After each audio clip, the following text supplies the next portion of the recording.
So where should you run for office? This is a vital and important question that many first-time candidates, a lot of novices, fail to ask themselves. We, the American majority, believe deeply in research and doing your homework and finding out the proper political district in which to run before you decide to go out there and throw your name in the hat. It's vital that you understand whether or not you can win, whether or not you can actually make it across that finish line on Election Day. So let's take a look at the district. Let's drill down and take a look at the three factors that make up what's actually happening on the ground there. There are vested interests in any political district in America. Those are the folks who have a very, very large self-interest in keeping things the way they are, in maintaining the status quo. There are also hidden stakeholders. There are people who you have no idea how they actually feel or what they actually think, but they are going to fight like the Dickens behind the scenes to keep any newcomers from upsetting their apple carts in the district. Then you also have what I call the powers that be. These are the uber powerful, the ultra powerful and wealthy, sort of concentrated power people, whether it is the Chamber of Commerce, whether it is the business community,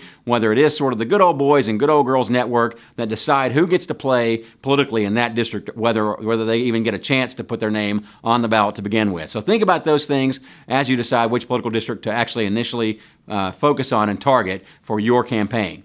It doesn't make much sense to go out there like Don Quixote and go against that giant windmill, which is actually not a monster. It doesn't make much sense to go and sort of on a knight's errand, a fool's errand rather, and try to pick off a district or pick off a system that is stacked inordinately against you. It doesn't make any sense at all to make yourself into a sacrificial lamb. You will waste your time, your energy, your resources, and a lot of individuals and groups' energy and resources. So don't do that.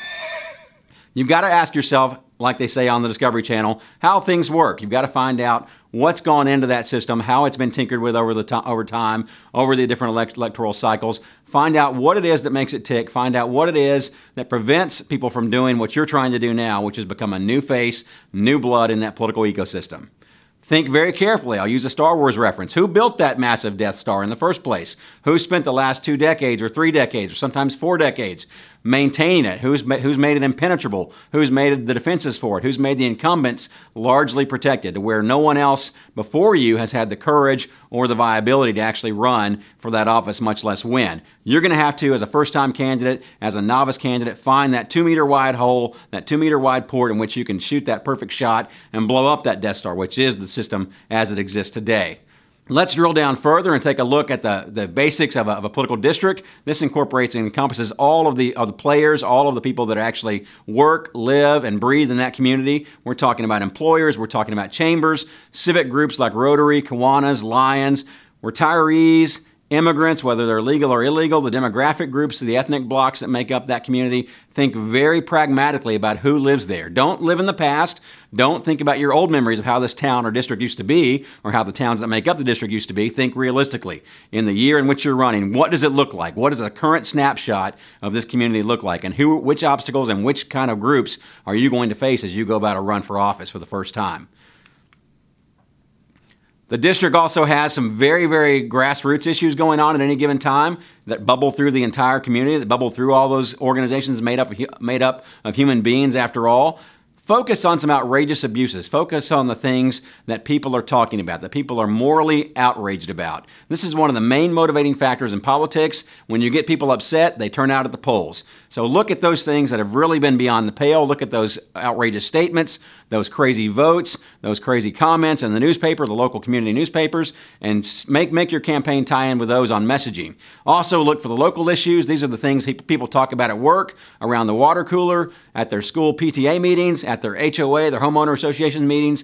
These are the bread and butter issues folks talk about over lunch, over coffee, over beers in the evenings. Make sure you're addressing those issues because everybody wants to talk about, after all, what they want to talk about. Also look ahead to what your goals are going to be. Look ahead to what you're going to be doing in the district, what you're going to set as far as benchmarks for yourself. What kind of things are you going to hope to accomplish in office? And then the next part is the most brutally painful for most candidates. It's looking very realistically, very brutally into a mirror, checking yourself out for the real first time in a third-person sense, being highly objective about it, distancing yourself from actually your personal feelings and looking at yourself as if you were a voter. What's your personal history going to look like? What's your professional history going to look like? A warts and all, bottom-up review of your life to include divorces, to include foreclosures if they're there, to include unfinished academic degrees, all these different kinds of things that may be in your past that you may not be perfectly proud of, but don't make you a bad person. They just make you a human. After all, we're all mistake-laden individuals. But you've got to do this, and you've got to have someone else help you do some of the opposition research on yourself. You've got to be sure to also think about sort of the basic man-on-the-street issues. Potholes, taxes, traffic, crime. These are sort of the perennial issues that pop up every single cycle, and you've got to have your ear to the ground. You've got to know exactly what's making people angry, what's making them upset, what the one or two top three things would be they would focus on if they were in office, and they could start repairing some of the most egregious things that they deal with on a daily basis as a citizen and as a voter. So those are sort of the things that make up a district. You've got to take a look before you get into it, before you start wading into the race. You've got to understand where you're running, where the political boundaries are, who the powers that be are within that district, who the people are who make up the employers, the ethnic groups, all those different factions we talked about earlier, and mostly what they're going to be thinking about.